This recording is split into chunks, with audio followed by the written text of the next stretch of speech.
أعوذ بالله من الشيطان الرجيم.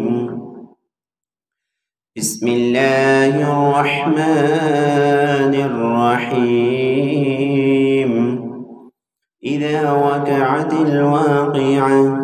ليس لوقعتها كاذبة خافضة رافعة إذا رجت الأرض رجا وبست الجبال بسا فكانت هباء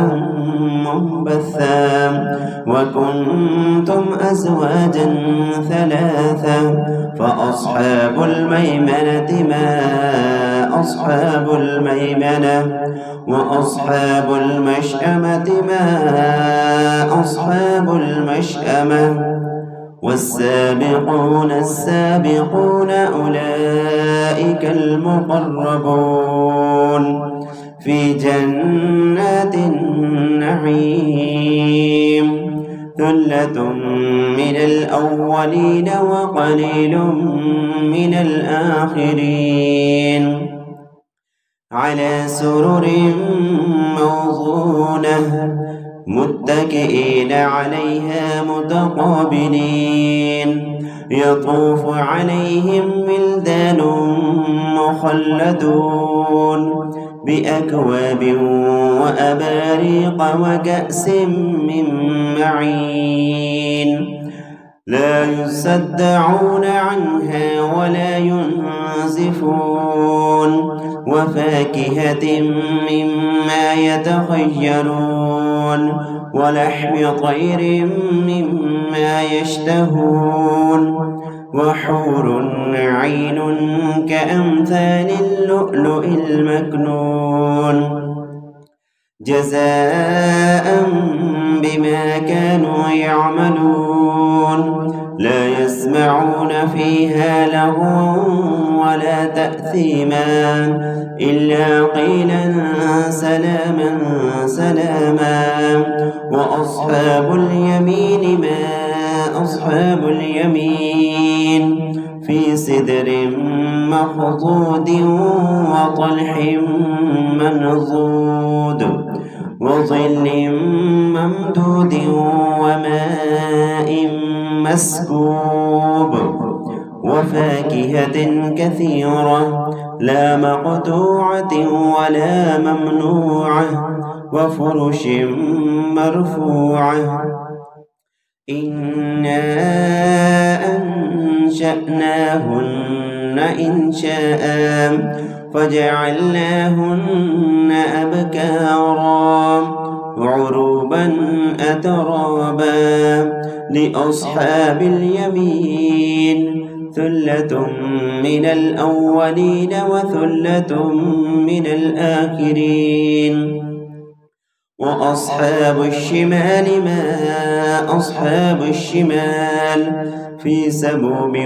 وحميم وظل من يحموم لا بارد ولا كريم إنهم كانوا قبل ذلك مترفين وكانوا يصرون على الحنث العظيم وكانوا يقولون أئذا متنا وكنا ترابا وعظاما أئنا لمبعوثون أوآباؤنا الأولون قل إن الأولين والآخرين لمجموعون إلى ميقات يوم معلوم ثم إنكم أيها الضالون المكذبون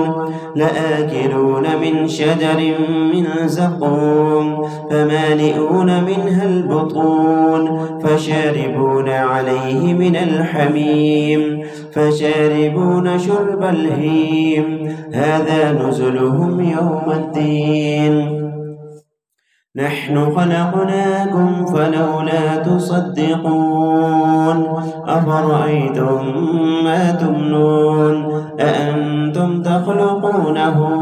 أم نحن الخالقون نحن قدرنا بينكم الموت وما نحن بمسبوقين على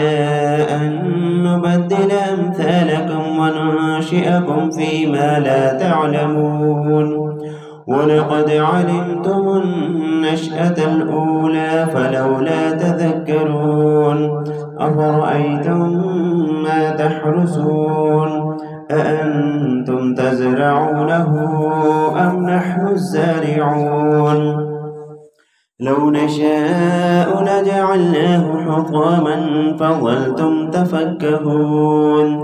إنا لمغرمون بل نحن محرومون أفرأيتم الماء الذي تشربون أأنتم أنزلتموه من المزن أم نحن المنزلون لو نشاء جعلناه أجاجا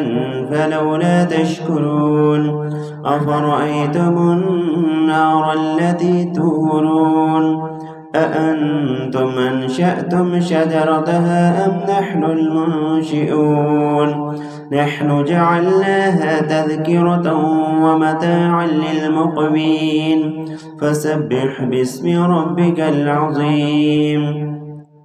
فلا أقسم بواقع النجوم وإنه لقسم لو تعلمون عظيم إنه لقرآن كريم في كتاب مكنون لا يمسه إلا المطهرون تنزيل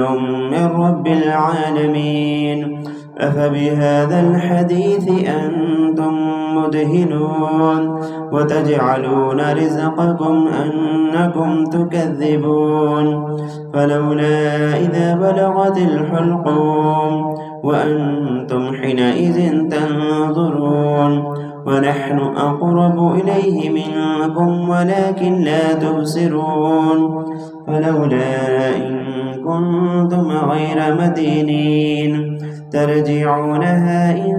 كنتم صادقين فأما إن كان من المقربين فروح وريحان وجنة نعيم وأما إن كان من أصحاب اليمين فسلام لك من أصحاب اليمين وأما إن كان من المكذبين الضالين فنزل من حميم وتصلية جحيم إن هذا لهو حق اليقين فسبح باسم ربك العظيم